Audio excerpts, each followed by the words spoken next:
quality on your screen is not good. But I don't care. Whatever. No, it's just not that great of a quality. Here it comes. Oh. Do not full screen it. I'm not going Welcome to Everyone Racers, a show designed for the world of low-dollar racing and oddball car culture. It doesn't matter what kind of lemon champ or lucky track dog league you run. It's worse. SCCA or NASA, we won't discriminate. As long as you drive it hard and built it yourself. Join us each week for tech discussions, tips, tricks, as well as news and notes from the world of amateur endurance racing. And whether it's on the spot, hello sweet, or we're lucky enough, and Chrissy, and I give you just the tip.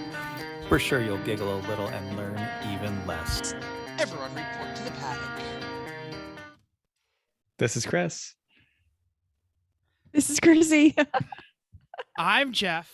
And I'm mental. Oh, Not sitting in the bottom of a bucket. And we are Everyone Attempts New Videos and Gets All Messed Up Racers. I know you're expecting a Volvo Wagon episode, but I find your lack of faith of disturbing because this is the New Hope episode for our podcast. The day we're recording is May 25th. And in 1977, a somewhat known director of American Graffiti released his space opera. Perhaps you've heard of it. It was called Star Wars. His actual title was Star Wars Episode 4, A New Hope. And quick trivia question. Does anyone know what kind of car George Lucas crashed and decided not to become a professional racer and go into movies? So it was the 70s. I'm going to say it was a MG of some variety. It was the 60s. Okay. Still, I think that still works. It was a Fiat Autobacchina. I'm not really sure what that is. It's some sort of 500-ish like thing. Anyway, if you're not bull eyeing womp rats in your T16 or driving a car, check out our E1R bingo card and tell us if you got bingo. Take a picture. Oh, but I wanted to go to the Tashi section and pick up some power converters. Right, I sense the disturbance in the force. Let's stop doing this and get to what you're working on. Mental. What are you working on? Okay. I have successfully moved my hot tub under the porch and it all functions as it should. So I am back to doing the hot, and I have more progress on the old hot tub excavation. Do you remember when you guys were telling me about how you built the boat and you were playing that game called Ooh, What's That Smell? Yeah, sure. So I'm to that point because I'm digging down, and it apparently before they put gravel in there, they put a bunch of stuff they didn't want to deal with, and then put gravel on top of that. No, just And like the water- trash and Dead stuff. bodies. Yes, and like Did you find any body parts? not yet, tree trimmings and some Oh. other concrete and some like rotting palm fronds and stuff because it still holds water because there's very, very interesting smelling water down the bottom of it. Ew. What an incredible smell you've discovered. We coined that phrase. Oh, Yes. that's good. I got Weird Al tickets. So in 2 weeks, we're going to have to record the episode late because I'm going to go see Weird Al on June 8th. Cool. Chrissy's staring Great. blankly. Who is this? Oh, Weird no, Al I'm sorry. I'm person? looking at something else. Yeah. What? All right. No, I know who yeah. he is. I just am surprised that you enjoy him. Really? His You're surprised shows that guy are calls mental fantastic. enjoys Weird Al. Yeah. No. Yes. No. Maybe surprise wasn't the right word. I Yeah, apologize. fair enough. His live shows are amazing. Spent the weekend with the Porsche Club doing high performance drivers education and bummed a ride. And I got to tell you, the new GR86, really good car. Thanks, Buddha, for letting me take it around the track. And finally, a buddy at work traded in his C8 Corvette and Cayenne and got a new Mercedes EQS 450, the all electric S class. No. Let me Mhm. take it for a drive. The hype is real. That car is incredible. Ooh. It weighs twice what your Suburban weighs. No. That would be 14,000 pounds. Okay, no, it's a 7,500 pound car. I had it in my head that your Suburban was 4,200 pounds. Oh, that was the. I wish the Mercedes That's is the Rolls 4,200 pounds. that's Yes. snow Wasn't the flag. Well, Rolls snow Royce flag. 42? Yes. No, Anyway, but No. So ours has been on the scale many times. It weighs about 7,000 pounds. all right. But yeah, those things, you have no idea that it weighs that, and it is really cool. So Yeah. busy week of just weird stuff. Cool. Should I go next? You should. I had kind of a busy weekend. Okay. Right after the podcast. Tell us more. Right after the podcast, my brother, who lives 3 blocks that way, called me and he was like, "Hey, is the vinyl cutter available? I need to come cut some things." I was like, "Yeah, sure, whatever. Come on over." And I said, "What are we cutting?" And he goes, "Oh, we need autocross numbers. We're going autocrossing this weekend." I said, "You are where?" And I quickly registered. We talked about this last weekend. We did? Yeah, we Yeah. did, because he said he was going to take the Miata, and he wasn't sure if we were allowed to use it for Radwood, for which we didn't go. Oh, well, we went autocrossing and I got 2 things, a sunburn and a refrigerator magnet. Yay. And What car did you Wait, drive? wait. Yeah, where did you place? What? I did not place. I was terrible. I did 6. Let me tell you, 6 autocross runs is the perfect amount to go, I hate this sport. I'm not good at it. I'm going home. I was I terrible. assume you drove your car I did. I on drove the Veloster. which tires? The 19-inch Hyundai Pirelli. Yep. They were terrible. Every time I went in the boost, it just pushed right towards a cone and I hit it. Yeah, maybe I should have left on some of the electronic nannies. I don't know. I did it in N mode and I literally kept getting back and going, that wasn't a fast run. And then I look at my schedule and be like, disqualified, off course. Oh. Wah, wah. Several times I knew that I went off course, but several times I was like, oh, I thought I was on course. Anyway. In this Use the Force episode, Mopey Jeff goes off the autocross course. That's fine. It's fine. Like I said, Mopey Jeff. the sunburn. So I should mention that South Jersey SCCA goes autocrossing on an airfield, an abandoned airfield. So it's kind of like a road course shrunk down. It's not like a parking lot. So there's a lot of room to get going really. I did go into 3rd. Like the Miata was like topping out. Like it was long. So, but anyway, yeah, autocrossing, not my sport. Not interested anymore.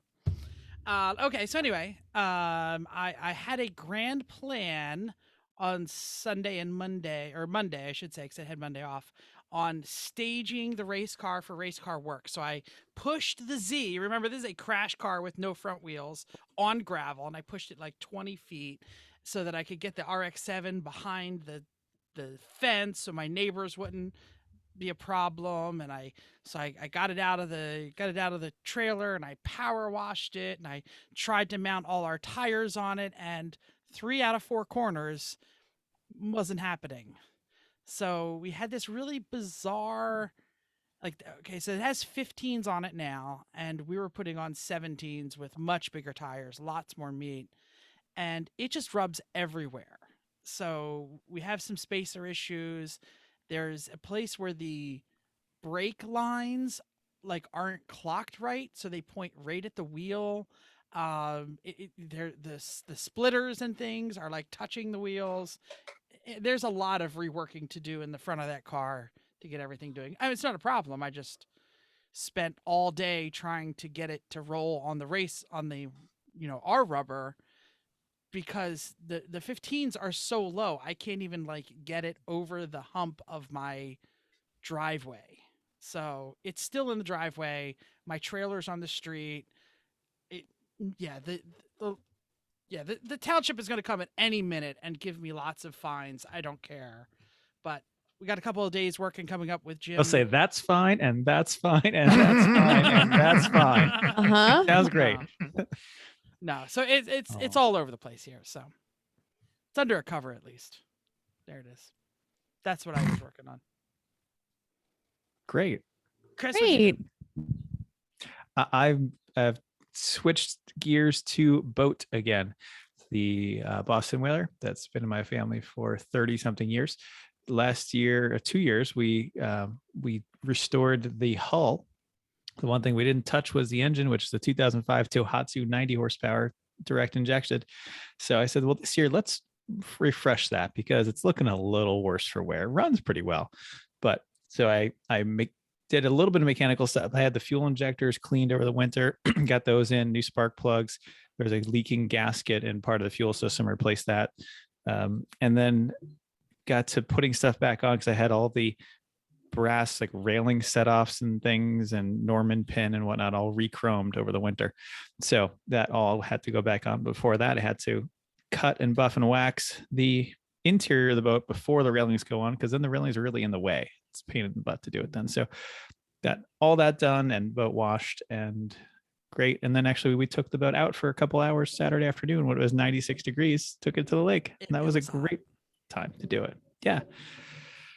Then Sunday was more boat stuff, sanding and deconstructing and figuring out how outboard motors work. And, 15-year-old, actually more than that, 17-year-old saltwater outboards have a couple crusty things on. This one wasn't as bad as I thought, but still taking stuff apart, removing decals, like the whole side of the cowl. The whole side of the cowl was a big decal, the graphic thing, and it's been on there for a long time, baking in the sun. It took a couple of days to get all the adhesive and everything off. Even one of those eraser wheels, and it just takes forever. So much time. Have a couple cuts on my hands. Yeah. And then now sanding everything on the whole motor, and like all the stuff that is below the water line is all crusty. So I've been hitting that with wire wheels and the grinders and trying to get that. So I finally got a couple coats of primer on a couple of the parts, like the lower unit and whatnot tonight. So making progress there. I also broke my toe. That was fun. What? Yep. Yep. Slammed my pinky toe in the door between the house and the garage because I was trying to close it in a real hurry because our 2.5-year-old nephew was running full speed at the door because he likes to go outdoors. So yeah, I was in a hurry. It's like, no, close it, go start. Close my own toe in it.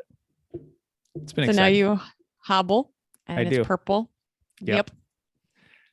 While I sit there Were you or stand there and sand the boat. Is that what Yes. you did? Like you pulled it. Yeah, towards the one to you? the garage. Like I opened it to put Yeah, something out in the recycling. I go to close it real fast, and my toe is just over the edge apparently because I was in a hurry. Mm-hmm.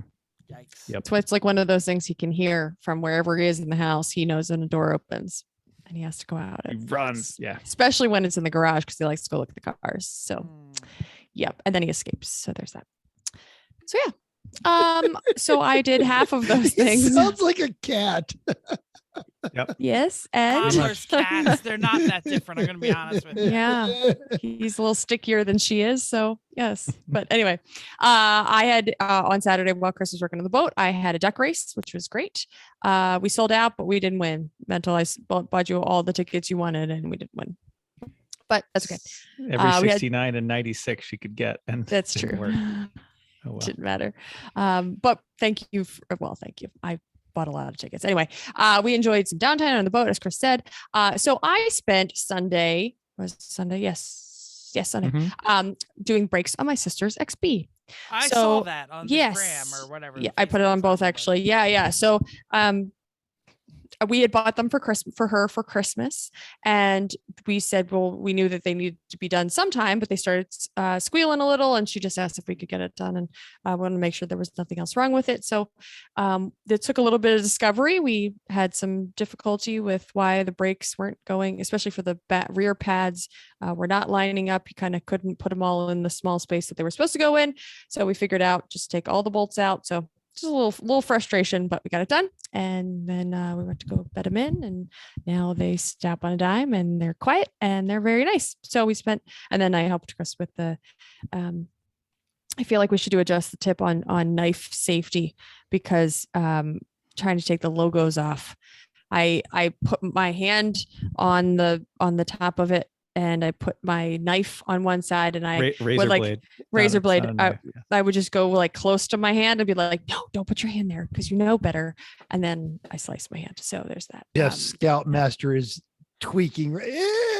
Check out give me the your rusty Yeah. razor blade that I was using to cut vinyl because it's the only one I could find. That's scary. Okay, You know mine what? looked much better Never than mind my comment about Jeff's safety. that. I was going to say, how about this No. safety lady? And I just wrote a thing on hand safety. So cool. Anyway, I'm fine. It was just a little cut.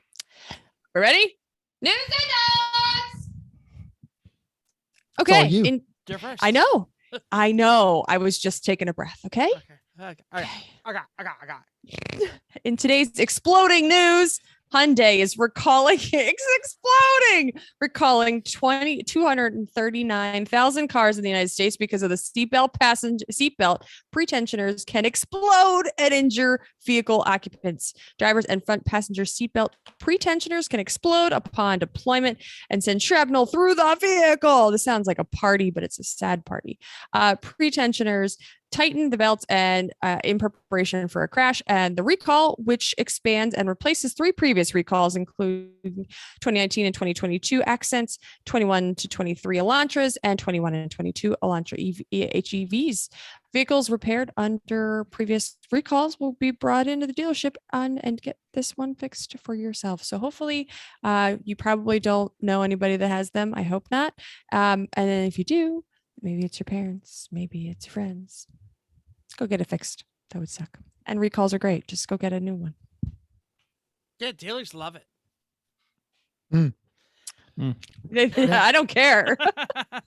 Now, we all know, but we just won't accept that manual transmissions are dying out for them. But Joe Stockdale over at Autoblog went through the time and trouble to list every car available in the US for 2022 that can be had with the manual.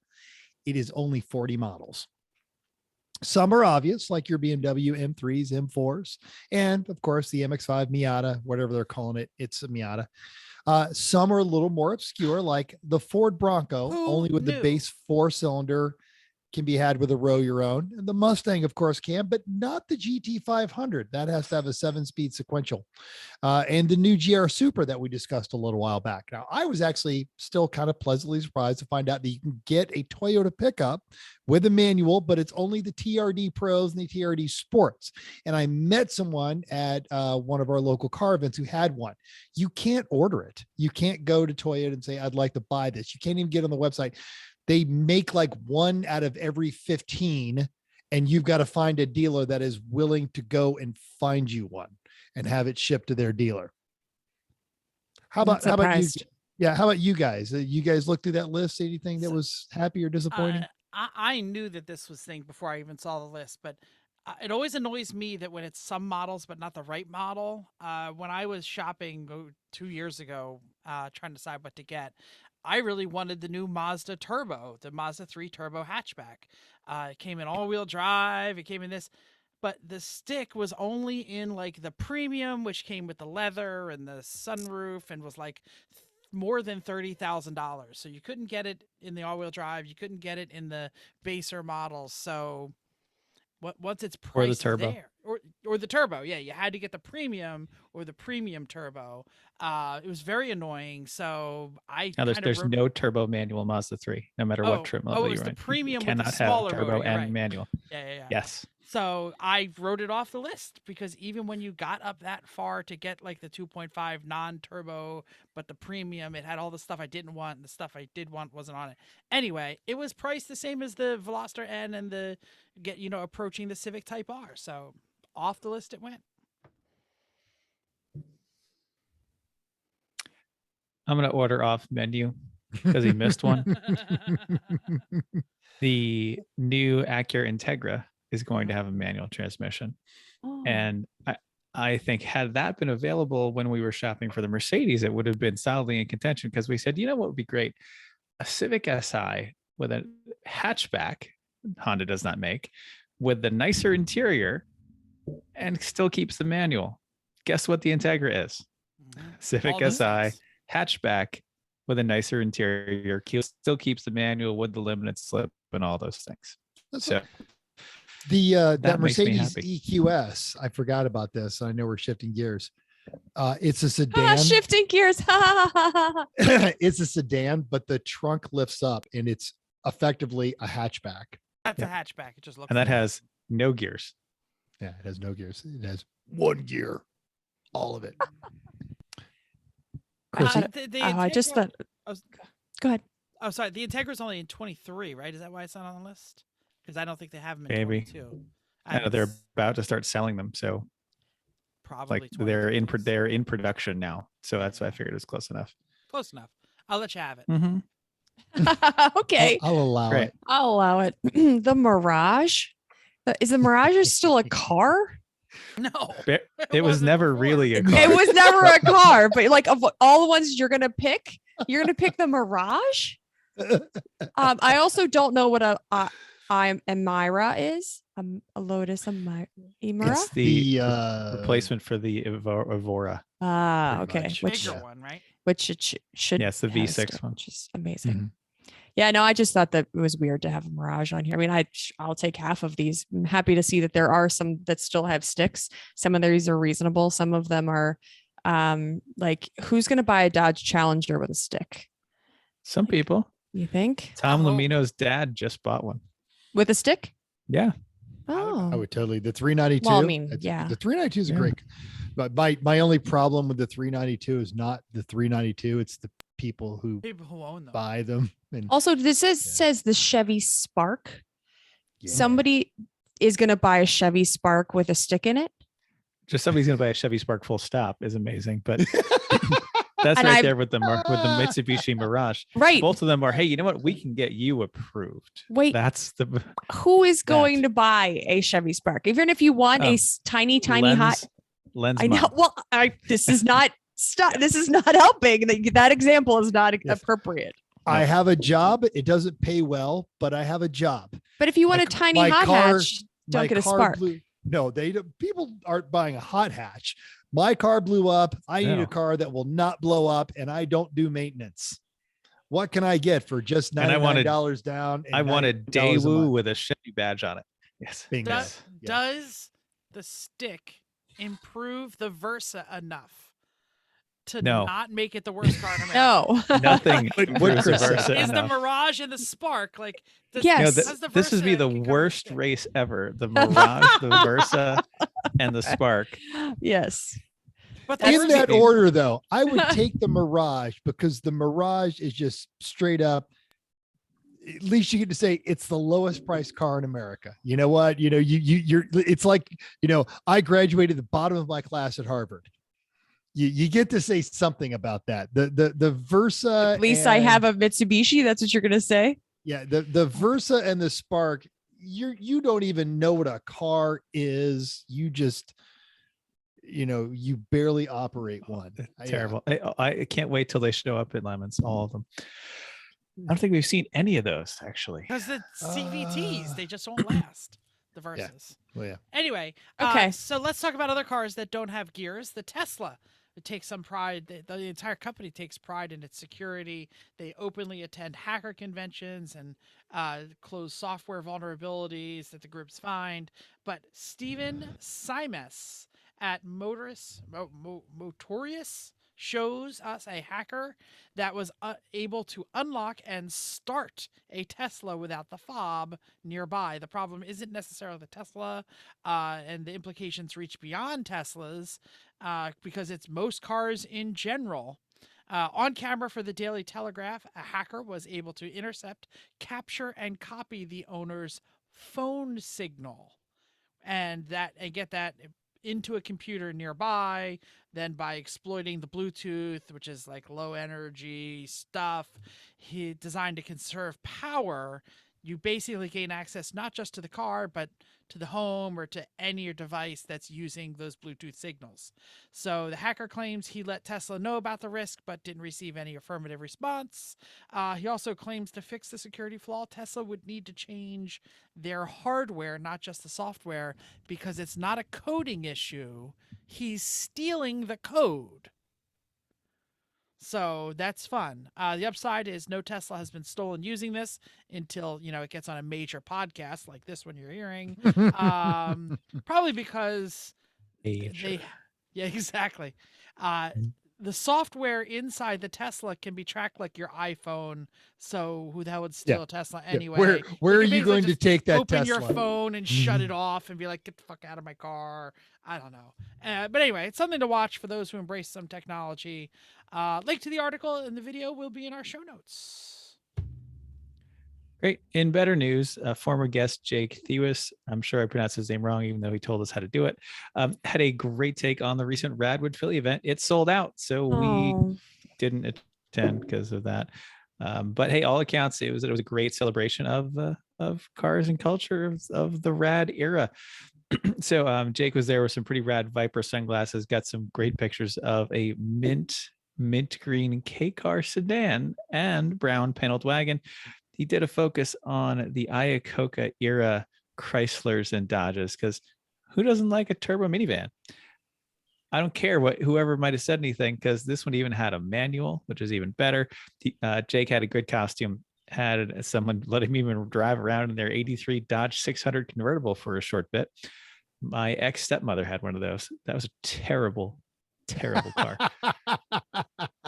That should have been a good indication for my dad. This is a bad choice. She had when they met. Anyway, link to the read in our notes. The pictures are great, as usual with Radwood. Totally. Hey, since we're talking about Radwood, and we missed the show because we couldn't bring our cars, but what if you don't have a cool 80s and 90s car? Where can you go find one to bring to the next Radwood? That's right, racingjunk.com. I found a few rad candidates, and I want everyone to pick a favorite. Should I share, or somebody share while I read? Okay, so All right. I found. Oh, you found something? this. Go on, show us. It is, of course, the 1985 Nissan 300ZX. Oh, it's coming. There it which, is. Of course. Oh, no, Oh, there I it like is. that red. I like the wheels. Yeah. that's right. really nice condition. Yeah, and it's the street side classics. It does have the upgraded wheels of what Tabis, I think I'm mispronouncing it, but I really think they work on that. It's got the Watanabes. Yeah, Watanabes, thank you. It's a manual. Yeah, got the crushed velour I like that interior. velour. Yeah, that's nice. Yeah.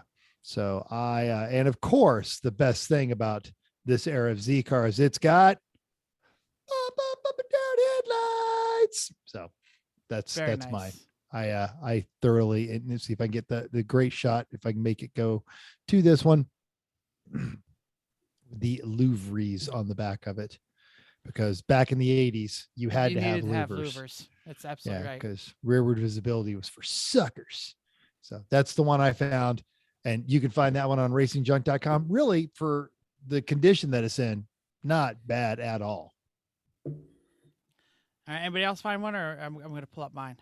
I mean, of the ones you had, I like the Ferrari 308 GTS Quattro Valvo. Yes. That's a good condition one. I didn't read the history of it, but anyway, It doesn't matter. You can't go wrong. Yeah, you're No, going to that's get right. out accelerated by a Honda Odyssey. No one cares. You're in a Yeah. Ferrari. You could pretty much straight up trade that for the NSX, but I think I'd still rather have the NSX. So Well, the Probably NSX would more run. reliable. Yeah. it's actually going to work, right? Yeah. Yeah. Let's not work on it, actually. All right, so let me show you what I was drooling over. It's a Mazda B Series B2000. Oh, it's cute. It's cute, But right? it's $37,000. What's Yes, going it on? is. Do you see the wheels? Yeah. They're pretty sweet. There's bronze. What are they They're like? The like 17s. I believe those are The Rotas. Rotas, like Yeah. RE7s or something, whatever the spoke count is. Yeah, look at this stance. It is beige. It is bronze wheeled, and it is Corvette powered, baby. Has LS3 cam covers on it at least. No, it is Corvette powered. It is stick. It still has a it- brown bench look at that seat. That's great. interior. Brown Oh, vinyl. Yeah. This is designed to steal lots of money on a Friday night from kids with flat bills. It just needs it needs like mini truck wheels though, not actual performance wheels. yes. Yeah. If it had some 3-spoke billets, then yes, There you go. Could you get Yeah. them wide enough to control the Corvette power? I don't know. sure, why not? They're billets. You have them made. Yeah. Upcoming races. Lemons is going to be slowly roasting at Thunderhill this weekend. There are 124-ish cars, 18 of them BMWs. That is a great. I'll Good. take. That's- That is not That's even a reasonable ratio. That is Yeah, totally fine. like 12%. Yep, 7 Miatas, 8 Hondas, 3 Porsches, and a 454 El Camino. Not just any Yeah. 454. It's a original 454 SS El Camino. It was an original SS. Yeah. Absolutely. Wow. Numbers Numbers matching. verified with VIN. Yeah. Yep. Why you ruined classic. Uh-huh. Oh, if you saw where yeah. the field they pulled this out of, you Yeah, wouldn't think to probably. worry about ruining It would classic. be you saved Totally. classic. Improve. So if Lemons is out on the West Coast, Champ Car is on the East Coast. Watkins Glen, 123 cars, 29 BMWs, 28 Miatas, 8 Hondas. So that's the same amount of Hondas, 4 times the amount of Miatas, and way more BMWs. 12 Porsches. That's 4 times as many Porsches, but one of them is a 928 and a Corolla. Nice. Yeah. So there's an MR2 with a V6, a 200 SX SER, and 2 90s Corvettes. I wonder if they are the 90s Corvettes that we know that run Lemons out here. No, they No? are not. They are No. not. Okay. Because those ones are. Trash. Well, no, the silver one's nice. Like it's not bad. The black one and the blue one and the green one they're are terrible. all terrible. They are, The that silver is- one's all right. I remember the black and the blue one were parked there, and I walked up and I said, "Man, this is 7 liters of failure just sitting right here." Or Only 7? 700 cubic Yeah. inches of failure just sitting right there doing nothing. Mm. I Anyway. resemble that remark. Recent results. That's Was you, this Chris. me? Yeah, sorry, scrolling down past all Scrolling, the scrolling, things. scrolling. Oh, yeah. Yeah. Hey, Lucky Dog raced it at AMP for their Southern Cup Series on Saturday. Darren and the Squirt and Corotas were just 2 minutes ahead of Hong Nor with Buzz Viking a lap back. On Sunday, the Corotas were leading when a fuel delivery problem sidelined them. No worries, though. They just went to the pool because apparently AMP has this big like pool hot tub area. Beautiful, full out, like Right. adult, fun house. Amazing. Resort. Yes. Yeah, Sample. because like who knew they're part way to checking our boxes of track with water park. Yeah. And the ice cream stand they need right. Just get Connecticut. Just get rid of the golf course. Make it a water park. Mm-hmm. Yep. Anyway, podium was all in the same lap. Hong Nor took it 50 seconds over OFIC and 50 seconds ahead of Momo Champ. Should we mention the Juan Pablo? It's a shame, but sure. Someone might have caused a red flag incident because they hit the safety vehicle. Just a They tip, don't do that. everybody. Yeah. Don't get near the safety vehicles. It's yellow for a reason. Those people are trying to save your life. And then don't hit it too. Listener feedback time. Chrissy mentioned earlier, she posted the what you working on while they were working on their sister's mobile toaster. I had bummed the aforementioned GR86, and Cam Lopez says, I have another month to wait for my BRZ. Now, it took Buddha, the guy who loaned that to me, almost a year for this one, and he had to go to North Carolina to get it. So, yeah. Because he's on the West Coast, right? He's out here. He's in He's California. Vegas. Yeah. Yeah. I thought it's California. Ashley D liked the picture of the purple. They're all the same color, aren't they? All those XBs are that like eggplanty purple, I think. They may have a No, couple they other made- colors. They made lots of colors. Mhm. Everyone I see is that purple. But was also deep into cleaning and organizing for his lady, including a similar flood to mine in his music writing studio, adding, "This week I'll get that desk cleared off, and yes, that is a trombone. One I've owned since about 1996, and maybe I'll practice more consistently and get you E1R folks a solid sad trombone legit audio clip." That would I be feel- amazing. I feel like I need to show how terrible my desk is. Like, 'cause I don't know if you should. Wow. Yeah. You pushed enough stuff out of the way to put your tablet there to do Well, the that's what show. The show notes are. I have to read the Yeah. notes. Yeah, I know, Yeah. but that's I'm telling the listeners, Chrissy. I know you know. Actually, Jeff, show that again, because when we edit it, it'll just be Chrissy's face going, wow. Okay. So, yes, that is Jeff's horrible desk. Yep. Yeah. All right. oh yes, terrible. Okay, David There's all E. this going on behind me too. Don't forget. Oh yeah, Oh, we saw it. Don't worry. no one doesn't forget. Okay, And moving your along. office looks exactly the same. David E. had a tired mounting party. Oh yeah, and Radwood Philly, which is a great pick. Mm-hmm. Cam was also finishing up a trailer hitch and trailer for his son's Power Wheels, This is And then- amazing. putting him to work which is really, this is probably going to be the next fuel jug hauler at the race. This is excellent. Michael K was moving his father-in-law's boat to the marina that morning for him. DJ 419 recently purchased a Garage Heroes in Training Turbo Miata. Was trying to figure out why it make no boost. Why you not boost, Miata? So he also waged a war with an ant colony.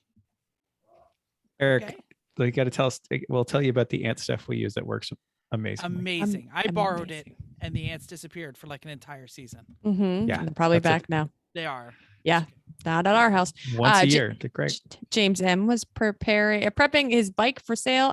Race car money. Yep. Matt F was cleaning up an old motor to install a junkyard motor. So I was adjusting my microphone and had to mute there. Corey Dickman was putting final touches on the El Camino before Thunderhill, got the hood ornament on securely earlier this week, and modified the exhaust for the new rules. It was just a hair short of 16 inches. I'll say it was. Checking lists and packing continues over in the Dickman household. AJ spent all week and weekend tractoring. It looks like a lot like farming, but without the hassle of raising crops. And finally, the League of Legitimate Nigerian Businessmen got busy violating every safety label we can find, mixing fire and intoxicants all weekend. It's terrible. Don't do that. Don't do that. Oh well. Sim racing. All right. We went to VIR this week. I didn't go because I'm working late in the evening on the boat trying to get that done. So I didn't attend. But those who did apparently had a great time. Tyler picked up 2 wins. So someone's got to step in and stop him. Come on, Dave. Pick it up. I was working at RX, so I wasn't there either. Yep. Nope. Yep. You know who never shows up on a Monday to do sim racing, and it's really got to stop? They really need to start showing up. Chrissy's mom and Chrissy's family. No sister. Yeah. No. I'm sure all of them brother-in-law, would love no to sit, mother. just to sit there. And well, actually, when the nephew came over, I told him that I sat him on my lap and we drove the race car and made fun sounds, and he was very excited. So he's a little crazy with the car. So not sure we would last and we wouldn't be Tyler, but maybe someday. Hi, Chrissy's mom and family. Thanks for listening. Hello, Chrissy's mom and family. And now we'll move on to the main topic. Does anybody want to do an intro? Why don't you? Pinky's out. Or Mental. Pinky's out.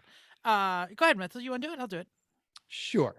We're going to talk about trackside etiquette, not actually on-track etiquette, but just maybe it's your new race, or maybe you're wondering why everybody's giving you the side eye every time you show up, or maybe there's just something you didn't know is kind of one of those unwritten rules, and maybe we get something wrong and you correct us and get a hold of us on there. But we're going to talk about just different tracks. You have limited space. One of the things that always drives us nuts is what right across from when we pay for the garage rentals, someone else puts an RV or a trailer there. No, that's not yours. So trackside etiquette. Yeah, hey, let me jump in because I'm going to go right off of what Mental just segued we with. When you arrive at the, he's put his Jeff pinky is up. Mr. Manners here. I am. Yes. When you arrive at a race, you're going to a race, you have to think of the paddock as the community you're about to join. In Lemons, it's a bit like Burning Man. We expect you to bring your personality, but also abide by the unwritten rules along with the written ones. And the first one is understand the paddock, what you're going to and where you're going to. Do some research. Do you have to reserve a power spot or a garage? Mental already mentioned the garages, the spaces right outside the garage is reserved for the person who pays for the garage. Some places like New Hampshire Motorsport and CMP in Pittsburgh, they don't have a ton of like power poles in the paddock. New Hampshire Motorsports, you have the garage spots are for the garage renters and they have power poles. But the rest are first come, first serve. But you need to pay for them, so don't just like show up and think you get power. Pittsburgh reserves the power spots, so if you're showing up at the track, it's probably too late. So if you need some power in the paddock and you see an open outlet, that doesn't mean you can use it. So please don't just plug into places. See if you can figure out if it's open to how to rent it so it is yours for the weekend, or ask politely, hey, can I plug into the side of your RV? And if somebody says no, they're not being a jerk. Sometimes it's really hard to manage the power in a paddock, and your coffee pot might be what trips the breaker all weekend. Yeah. Last race we were at, or a couple Pittsburghs ago, some jerk off showed up and just plugged his Tesla into our power pole. Road on Atlanta. fire. That was No, different. that was different. The Atlanta one, we let him, and then it caught fire. Oh, the Atlanta one that caught fire. Yeah, I'm talking about. Yeah, something tells me it's all the same jerk off anyway. I'm kidding. Yeah, Uh, different Teslas, same jerk. Yeah. Let me do one more thing and then I'll pass it on and some people can talk about other stuff. It's the same thing with the spaces. If you show up and you take up a space, even all these large grassy areas, they're typically divided up with these power poles or camping markers. Take what you need, but leave room for others. RVs have slide outs and sometimes need that few extra feet. Don't save spaces for people who are, quote, coming later. You know what I mean? Like, if you have one car, basically use one camping space. If you have more than one RV, trust us, we pile like 3-4 RVs into like 1 or 2 spaces sometimes. But you might not have room for 4 RVs and 8 street cars and 3 trail. Here's another thing I'm going to say, and then you can go on, Mental. If your trailer only brought the race car and you don't need it anymore, it shouldn't be taking up the valuable real estate. Find a place in the back, find a place on the other side of the bridge. Like, there are plenty of good spots and not good spots. Sometimes you got to tell your friend, hey, go park over there because you're not going to use your car all weekend, or take the trailer in the tow vehicle over there and drop them, because the spaces near the track should be for the race cars and the wrenching and the sleeping and the living and all those other things. Because again, like Burning Man, you're probably not going to a hotel. Done. Go ahead, Mental. Well, and the thing about like saving space, if it's space that like is reserved your whole team, you've got a multi-car team, that's different. Or you're saving space for this other team that can't get there or get a representative there. No, because that, like, that's like being the first person in line for concert tickets and saying, I'd like to buy the entire front 2 rows, please, because I know someone's going to want them later. Yes, I might have done that. Depending on who it is. And I usually have, if I keep space, I know who's coming. So I've done that, because sometimes the first person at the track, but we know been who's to places. But they all fall under the 3 p.m. banner. or affiliates. We've been to places where they set up like enough police tape to have like an entire football game. And then like Saturday morning, nobody's there because they set up somewhere else or they decided not to come. And so, and I think this all is, I have 2 thoughts. One, all of the things you just said are very important depending on which paddock. Like Thompson literally doesn't have room for a person to drive to the track. Like there's a trolley that comes back and forth. Like you can't, or you have to walk. Like you can't actually drive there. So I think that's really important. Go ahead. I was gonna say, park on the other side of the bridge. Right. Plenty of Right. space. You have to walk. Like it's like, you know that you're not going to be able to get close. My other thought is the people that show up on Friday morning, Saturday morning, and they pull in with their normal day cars, their normal, cars, and they park right in the middle of your paddock because it looks like an open space. Or they like to park really close and just say, well, this must be an open spot, where we've been there for 2 days and it's not an open spot. It just happens to look like it's open because maybe somebody just left for gas or something like that. So I feel like there's part of it that when you show up and it's not Thursday night, Friday morning, maybe Friday afternoon, don't assume that there's an open spot just waiting for you. It's not just a normal parking lot. If you drive to the front past 1,000 cars, Yes, and that's what I'm there's a getting spot, It's not. It's a usually spot. someone with a BMW and a Texas Giganticus edition pickup truck with black wheels with a star on them. Yeah. But And along those lines, so as the weekend goes on, you're tired, you dehydrated, you got to go to the bathroom, you got to go here, you got to go there, and you're going to take your car and being too lazy to walk across a racetrack aside, then parking your car in front of the bathroom or in front of the regular the Snack bar. Thank you. I don't know Showers. why that was missing. Ice Parking cream your car in front of the shower while you're going to go into the showers. Come on. At least once a weekend, Lemons has to make, an announcement. Hey, person in the such and such minivan. There's a lot of angry people here with tools and welders and jacks. And if we set them loose on you, your car won't be there when you get back, kind of a deal. So, don't do that. All right, other topics. Keep going. Everybody just jump in. I'll go more on that one. Also, when you're going to bring your fuel to fuel your car up, and you bring your Texas Giganticus edition truck to haul 2 people and 3 fuel jugs, and then park it right at the top of the tight pit area where everyone's fueling, like at Thompson, for example, like in the fire lane, right? Yeah.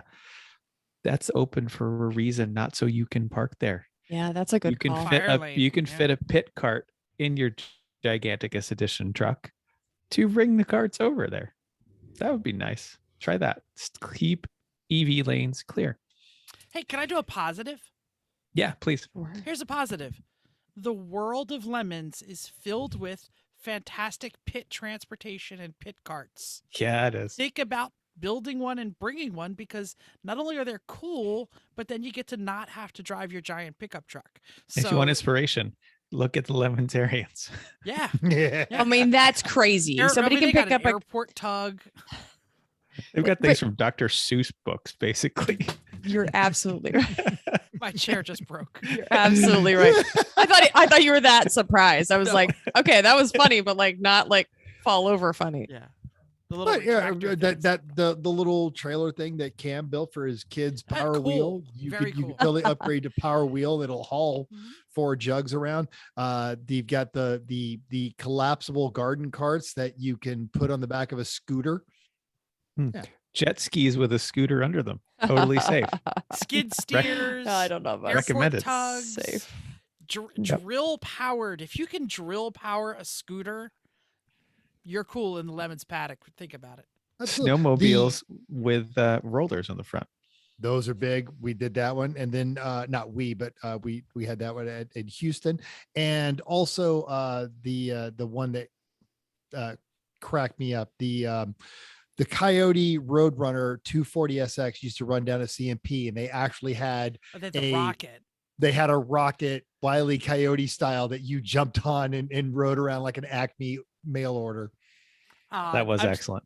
Quick shout out to the dance floor and the picnic table. Yes. Fantastic Yeah, pit yeah. transportation. Yes, Knox Vegas Lowballers had some excellent pit Yeah. cruising. So yeah, bring your carts. Get funky, everybody. Mm-hmm. All right, somebody else say something.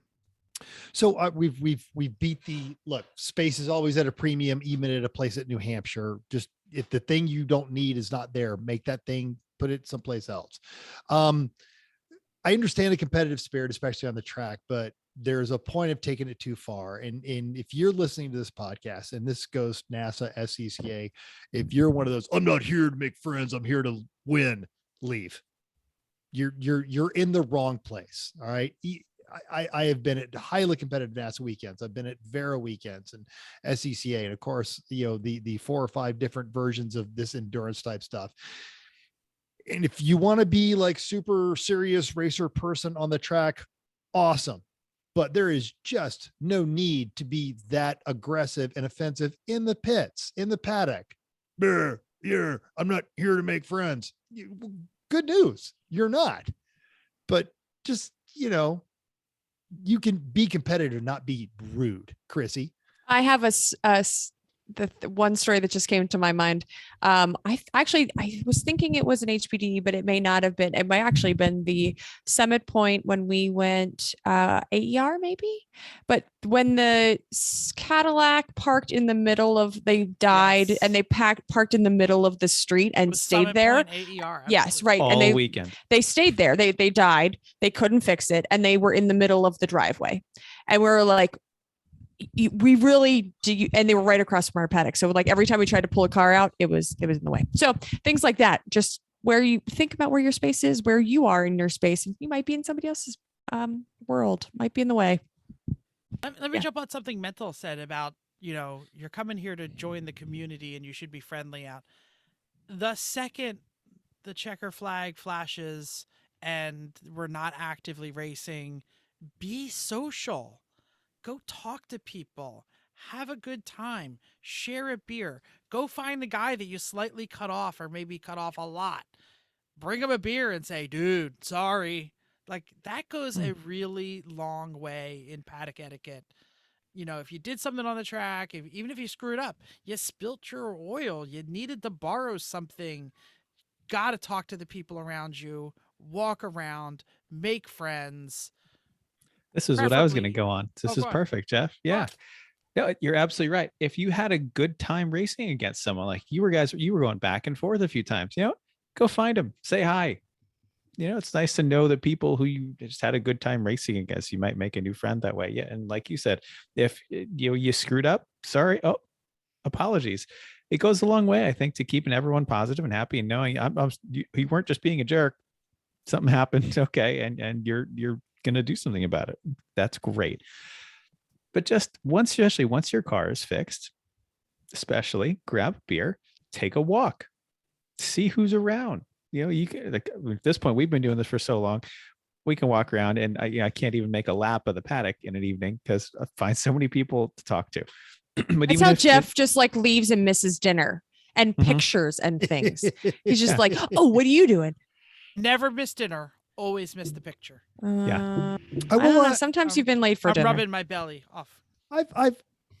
And I think lemons, specifically lemons, is so much more. They have taken this to its own very special level, but it's not inherently unique. It's just the best, really.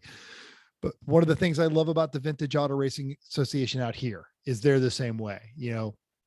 There's going to be a circle of chairs by somebody's trailer. There's going to be a fire if it's late at night, and people bring over 3/4 of a case or half of a bottle of something. And you just sit there and bench race and talk about nothing. Even this past weekend, a trophy performance here in Las Vegas, they do a lot of the prep work for the higher end guys at PCA. And the owner always shows up with one of these giant race semis, stacker car hauler thing. And he's got some of his clients' cars and he's there, supporting other clients' cars. Always goes out, buys like 4 pizzas from the pizza place down the street in Pahrump, and either in the clubhouse or this past weekend, just sitting around in a big circle of chairs, just chatting, getting to know people. After the food was gone, I went to the RV, got the dogs, brought the dogs out. And then of course they were being horribly neglected by people who hate dogs. So I'm sure they were mad. They were like, Dad, there was pizza earlier. I could smell it on the ground and I found a random pepperoni. Yeah. Why did you wait until the food was gone? Yeah. And don't just look for the people who are standing or just sitting around. Look for the people who look like they might need some emotional support or a helping hand too. Especially, you can kind of tell the people that might be in a little over their heads. Maybe you know something they don't. Maybe there's a tip. Maybe there's just a technique. Maybe a tool you have can help them out. Give it a try. And at the very least, you commiserate with them, wish them the best of luck. Hand them a beer. And move on. Yeah, exactly. Ask them what Move they're on. drinking. Right. See if they need a Mhm. snack. Maybe you guys have a huge spread in your paddock and they just look like the people that have been wrenching for hours and they're just so greasy and dirty and disheveled and distraught and sad. And someone hands you a hot piece of food or a cold beverage, and isn't that the nicest thing ever? Wouldn't you like to be the cold beverage fairy to some poor soul? Yeah, that you too can be 80% party, even if you're not 40% full. And I've being from the South, I've actually discovered foods in a paddock. People walk by, oh, I'm cooking this. The League of Legitimate Nigerian Businessmen are actually, they had the penalty at Pitt where they made you make pierogies.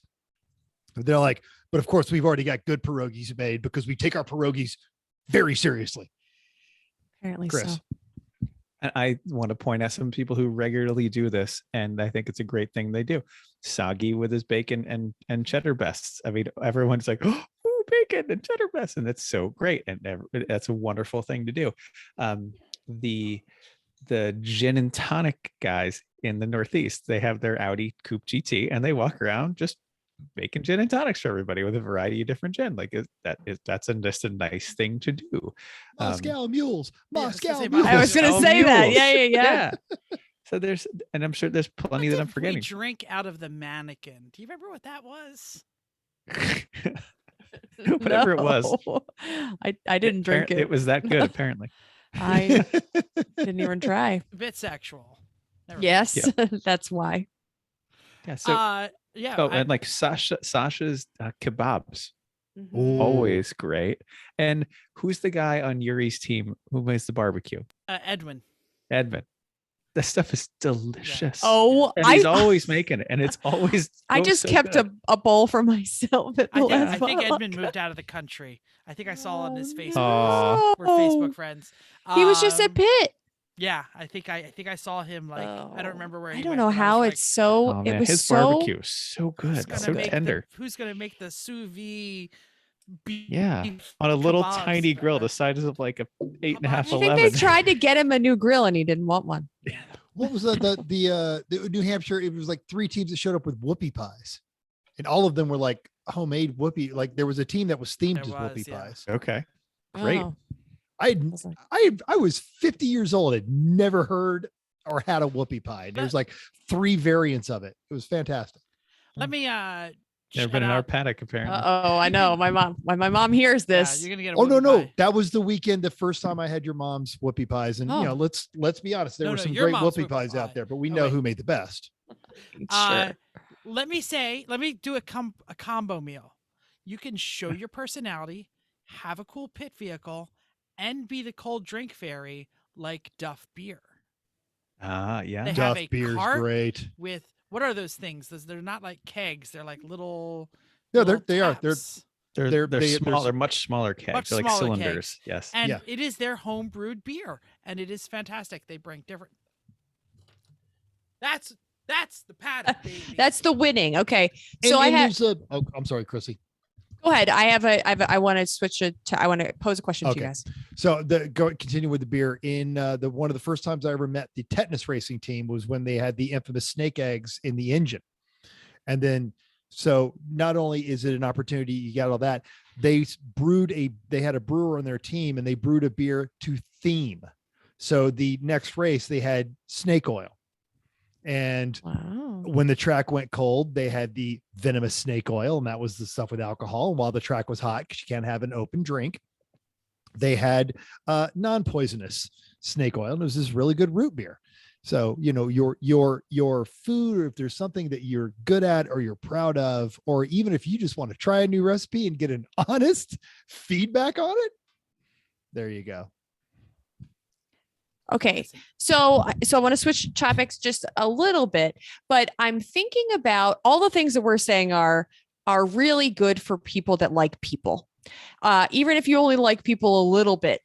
What about the introverts out here?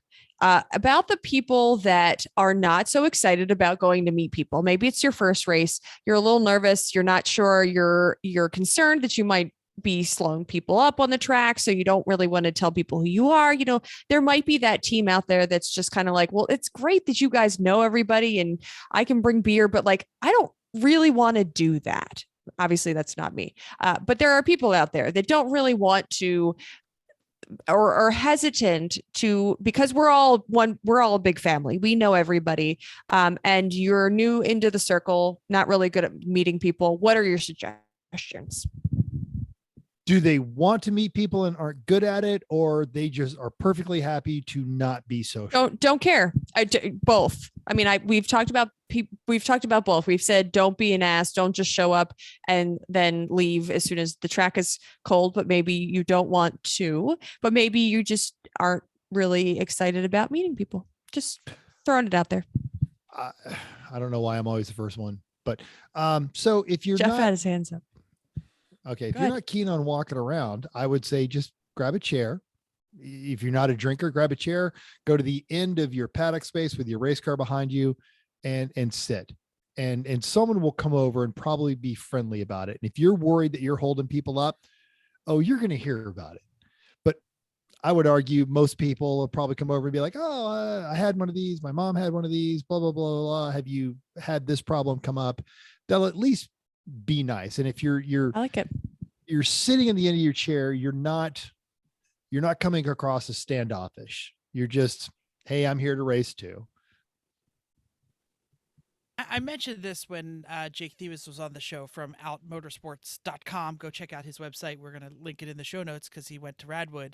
The Lemons paddock is probably one of the most accepting and easygoing places on the planet. If you aren't interested in making friends because you're concerned that you're different, that's not a problem. If you're kind of standoffish and if you're concerned about how you're coming off, or maybe you were slow, you're fine because you were concerned about it.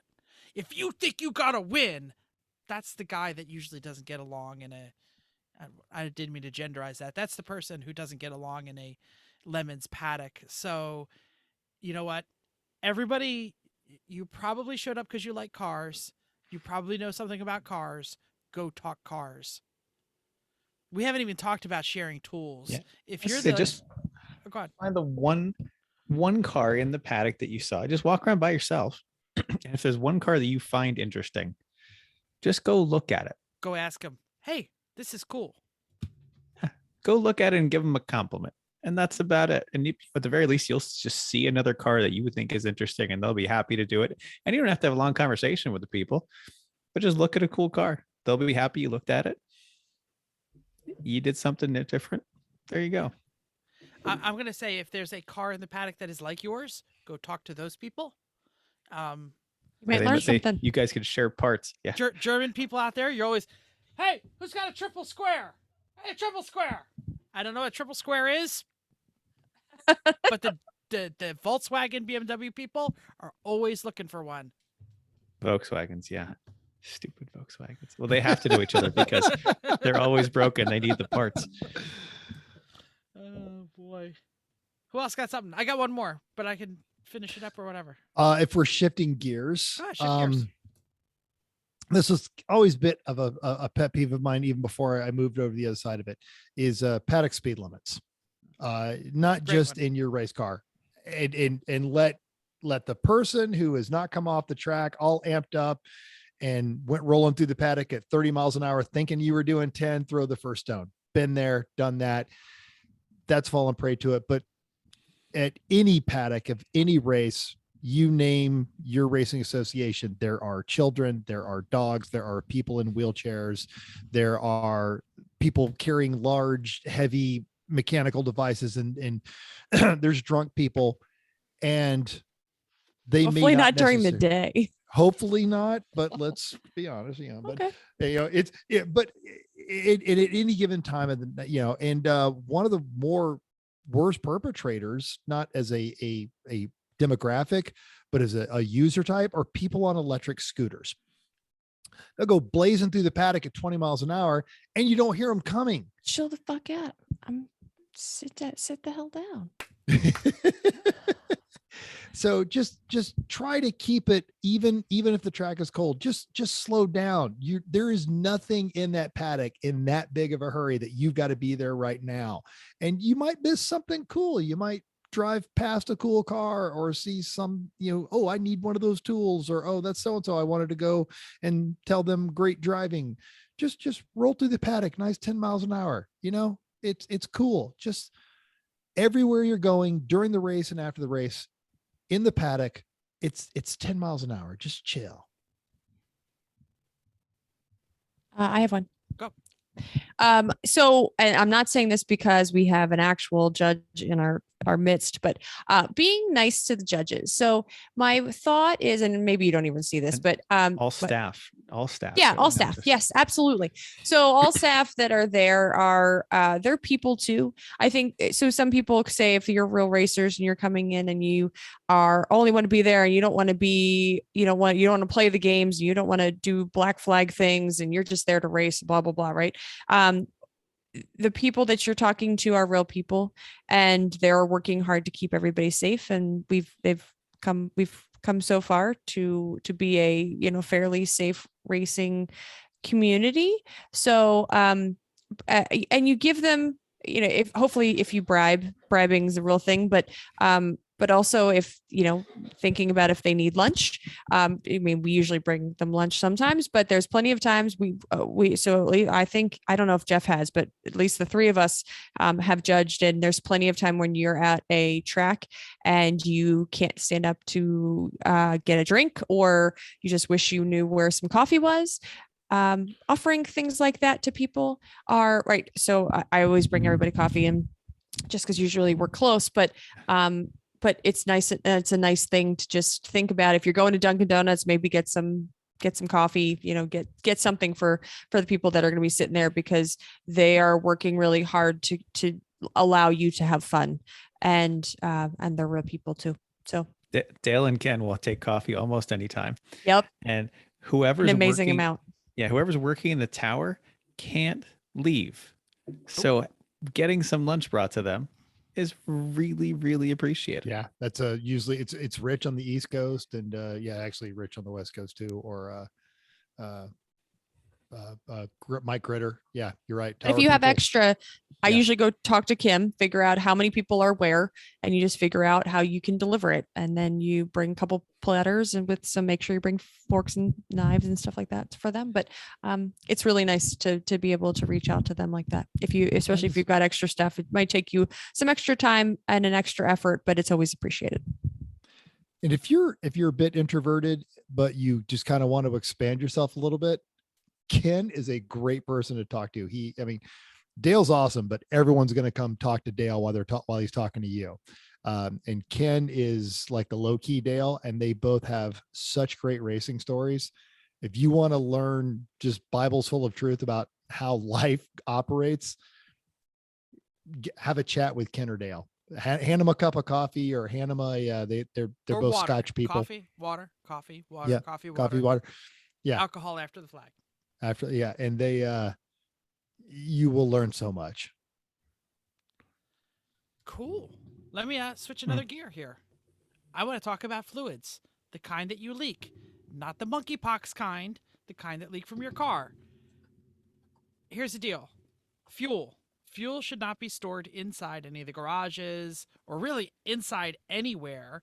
And you also shouldn't be fueling inside the garages, especially inside any of the buildings, because people live there and people eat there and people do everything, and nobody wants to smell the spelled gas while they're trying to live or rent or sleep or whatever. Plus, it's dangerous. Don't bring the flammable stuff in the building. All fluids, oil spills, whatever else you're spilling, it's all your problem. You need to take care of it. Kitty litter oil dry is ready and available. It's always at the judging area. It's usually scattered around. Find it, fix your spill, clean your spill. Every track I've been to, the track staff will happily bring you oil Absolutely. dry, Yep. rather than you leave it there. Yep. If you walk up and you're like, hey, has anybody got any oil dry? They'll be like, there's a big drum of it right over there. Get as much as you need. Also, if you got to drop your oil pan because you threw your rod, collect it like you do at home and take it to the oil recycling. most tracks are going to have a place to, an oil dump station that you can bring all your fluids and put your radiator fluid in that one and your oil in that one and your other stuff in that one. Don't spill that stuff. Please take care of it. Please dispose of it properly, just like you do at home. Just because it's a racetrack doesn't mean it should be a super fun site. Yep. I'm going to talk to you about loaning stuff out. Years times you're going to need something. Let the karma pay it back. Anytime anybody comes up looking for something, if you have it and it's not going to directly impact you right away, let them have it or borrow it. At the very, even if it's like a consumable, say, yeah, okay, you can have this now. Can you get me another one by the end of the day? Because I need it tonight for. Okay, great, do it. Let them do it. They need it now. It'll help everyone if you do it. Tools, spares, a bit of hose, a belt. Who knows what it is? Screws, nuts, bolts. Yeah. Tie wraps. If you're not using it now and not about to use it, or it's not going to impact you, let them. And then most of the time, people say, well, what do you want for it? Nothing. Just take it. It's a piece of hose. It's a screw. It's whatever. Or at the very least, say, how about a beer? What your choice? And then they come back with something interesting you probably never had. Right? There you go. Yeah. This is a big one. If you're the kind of guy who has like a sign on your tools, it's like, don't ask or don't loan tools. This might not. Well, then you probably are still making payments to your Snap-on dealer. I went to a friend to pick up the Scout trailer from his auto mechanic shop, and the Snap-on truck was there. And I said, "Should I call the cops? You're getting stolen from." One of my favorite stories was the AER race. It was at Mid Ohio, and one of the teams, the engine blown up, and they were wrenching on it until like 3 o'clock in the morning. And they're like, all right, we're done. Let's go get some sleep. We'll hit it again in the morning. And they showed up the next morning, and their paddock was clean and organized, and all the tools had been polished and put away and put back in the drawers, which really unsettled them because he was never one of those kinds of people. And then there was 4 cups of coffee that were sitting on the bench. And what it was is the team had actually forgotten their tools, and they walked over there and they're like, okay, these guys aren't here. I'm just going to make a judgment call. We're going to borrow their tools. We're going to do what we got to do to get our car back on the racetrack, and we'll leave them some coffee. And because they, had used their tools, of course, they cleaned it up and gave it back. It's that give it back better than you got it kind of mentality. And when they're like, okay, it was none of us, because none of us would have ever put the tools back, much less clean them off and put them in an organized space. That's good. That's good. Hey, there's a lot of things we can say. Do we want to maybe just do like real short ones and then wrap it up, everybody? Sure. Go ahead. Don't leave big stuff. Transmissions, tires, your go-kart, your track sculpture, whatever it is, your skid loader. Jet skis. That stuff's got to go home with you. That blown over easy up. Yes. Yeah. We didn't talk about Stuntin' and Splodin'. Go for it. So we made the rule of why we couldn't do Stuntin' and Splodin'. We didn't make the rule. We were part of the rule of why this was banned, why you couldn't have fun scooters and do fun things for a long time. They brought it back because they decided maybe we're more adults now, and we seem to be doing okay. Yes, no, we are. We haven't killed anybody. We haven't, nobody's gone to the hospital really. And if they have, it wasn't because of Stuntin' and Splodin'. Anyway, just behave yourself is really what it is.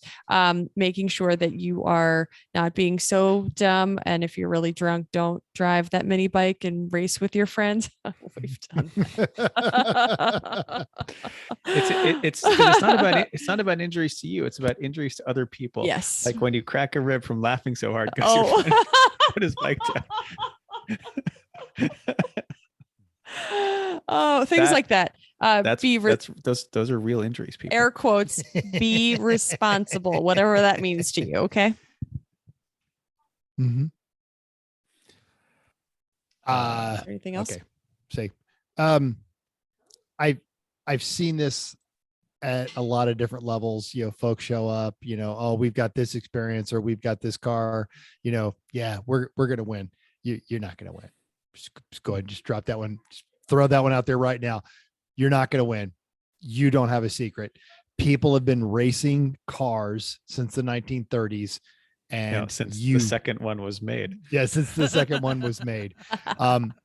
You haven't discovered something that everyone else doesn't already know. You might be a hell of a driver. Your whole team might be a hell of a drivers. You might be incredibly gifted wrenches, and you might actually show up and run a perfect race. And as we always say, that just gets you the lottery ticket. So you can be competitive, but don't walk around there like you've already got this race stitched up, because I absolutely promise you don't. Amanda will beat you. End of story. Unless she doesn't. Unless Unless she, yeah. And Amanda, it's like Verstappen, she breaks or she wins. Right. And she doesn't walk around like she's, super, driver. And yeah, that's a team that does have it all figured out. And yeah, they're E36s. Yeah. I'll leave it with one last one.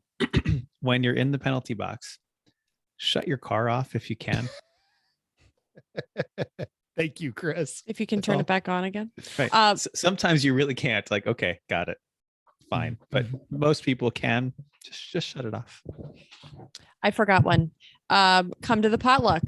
Woo! Yeah. Bring food, because there's Not a potluck. half-eaten pizza. Right, New Jersey. I just posted the post with the shared Google Doc. We are having a party. 3 p.m. is going to be doing a lot because we're going to have the band.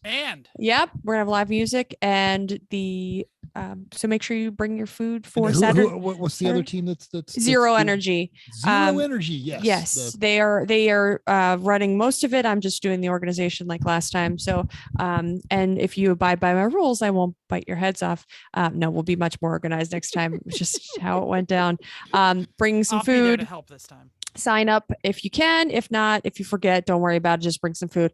Please not tubs of potato salad, because I literally think we still had 6 of them last time. So if that's what you're reaching for, pick something else. So come to the potluck, bring food, not a half-eaten pizza, half-eaten pizza or open bag of chips, please. Great. If you don't know what food, plates, napkins, look on the spreadsheet. They'll have it all figured out. Yeah. Already Beverages. Great. There's beer, question mark. This is awesome, but I'm sure we forgot a lot. I'm going to offer to our listeners. Please hit us up in the comments down there in the doodly doo, or send it to our Facebook or whatever. What is the trackside etiquette that you think more people should know, or the new people should know, or the old people should know, or the SCCAMFers should know? Tell us all about it. Trackside etiquette. And speaking of our listeners, I do want to give a shout out to the Apex Adjacent podcast. They recently just got stickers. And so not only did they send me stickers, I'll be bringing these with me to New Jersey. I also have a real piece of Ian's clear coat from his R32 that they sent us on a letter with the stickers. So if you like this podcast, subscribe, blah, blah, blah, but also check out in addition, check out the FF podcast, check out Apex Adjacent and a couple other ideas. Just because we're getting a sticker and I want one, I'm going to say, beep, beep, I'm a big boy. If you listen to their show, I just earned myself a sticker. Oh. There. Just Wait. You got it, because that's a triple. That's it. We all three got to do it. Are we ready for? Yeah. Just the tip. Sometimes it might be good if we did some deleting and revising the Editing? show. Yeah. Editing. Yeah. Okay. So today's Just the Tip comes from a recent experience. We're going to talk about driving in the rain on the street. So in the East Coast, every third day, at least, we've been having kind of crazy storms. Big rain coming through, lots of wind. Sometimes it says, oh, the storm's going to be crazy. The one day they sent kids home from school. Yep. And My kid. did they have anything happen? No. No, there was, I don't even think it was windy. There was a storm and I was like, oh, should I drive home? And then I'm like, wait, it rained. I was in a meeting. It rained and that was it. And the sun came back out. So you're just like, what's going on here? So I said, what the heck? I don't really care. I'm going to take my Friday car, the NSX. I said, well, there's supposed to be rain in the afternoon, but I'm like, every other day they say there's going to be rain in the afternoon. So all day it's like, nope, really bad rain. It's going to be really bad rain. So I'm like, okay, Chris. And he's watching the weather forecast just as much as I am. And we said, okay, when can I try to get home and not be in the torrential downpours with wind and ponding and, flash flooding? And like, that's how bad it was. So we said, okay, leave right now. So I left and made it halfway home before the rain started, and it started, and then it got worse and it got worse and I couldn't see and people were stopped on the side of the road. So I'm in my NSX, which is awesome and then Chris said, you took the wrong car today. And I said, yes, I did. But you never know. So I tried to drive home in the rain. And Chris was saying the week before he drove it home in the rain and he had to drive it sideways because it was all over the place and the tires were not equipped for the rain. So anyway, this long story, but it made me think about some best practices of driving in the rain, especially when it's really hard. When do you stop? How is the best way to navigate? And one obvious answer is Rain-X. That's not how you drive in the rain, but make sure you have Rain-X because then you can actually see where you're going with and without your windshield wipers. So I want to open it up. This is not just a me topic, but I had a recent experience where I said, you know what? I would love to remember the best practices of driving in the rain. Go ahead.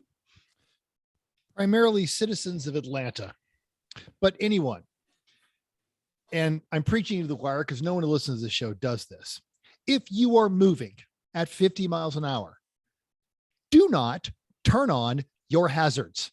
Your hazards are for when you are stopped on the side of the road. If you are moving, turn off your hazards because all you're doing is messing with everybody's vision. You are a freaking moron. Chris, is your mic on? I want to subscribe to your newsletter. Yeah, nobody heard slow clap. Nobody heard your slow clap. I dig your ditch. No, because Zoom is like, no, he had his mic off. I can hear it upstairs. No, it was on. Yeah. It was on. Okay. It's the same way it cuts out on you when you yell. It cuts Got out it. on me there. So yeah, I want to subscribe to your newsletter, Mental. Absolutely. That one time we were coming home, we were on the New Jersey Turnpike, and not kidding, 90% of the cars had their flashers on. It made it impossible to see what was actually going on. And we thought there was like a car accident, like people are dying. Wrong. Right? No, just driving. And we were going at full, like normal speed, basically. Yeah. I live in the desert and people lose their ever loving mind when it rains here. You know what they never do? Turn on their damn hazards. Never seen it since I moved out here.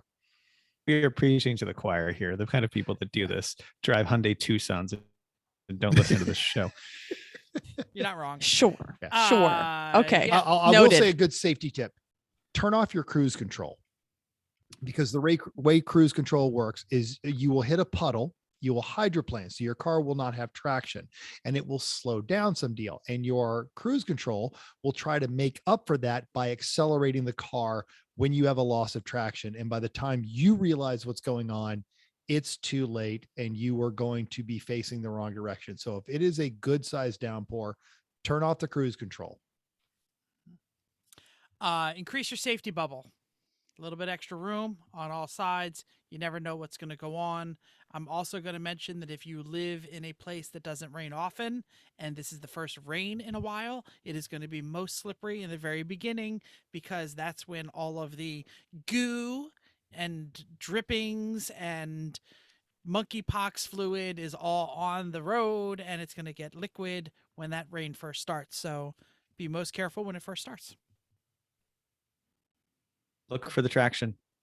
You can see the ditches where the water is standing. You can see the spots where the pavement is more porous and suck the water out. Look for the traction. Stay there. This is great. Anything else? Pull over when you feel like you can't see and make sure you're not on the side of the road or in the road. Yeah, pull safely off the road into like a Mhm. parking lot or something. Yep. Love I that. parked it on a zone for a while. Then I drove for a while. Then I parked another parking lot for a while. Made it home. And I did not have the tire problems that Chris did. I just drove home and was like, yeah, it was fine. He was like, last week it was Well, terrible. It was. You probably the weren't car's a listening very to- aggressive alignment, and it has the stock alignment is very aggressive. That's what it has. But just the Azena 615s that are mostly worn, not the best rain tires. I would argue you probably weren't listening to the same Motley Crue album Chris was, so you didn't have the window down going, woo, NSX, yeah, woo. When I Now, get if it was in high, the get Corvette, high on then yes. speed. We also, you have to put the tape in the tape deck to listen to it. So Yeah. I don't have that tape.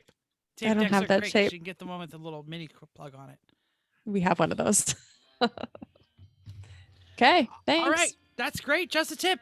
If you have any tips for rain, put them in the doodly doo. If you have any etiquette tips for the paddock, put that in the doodly doo.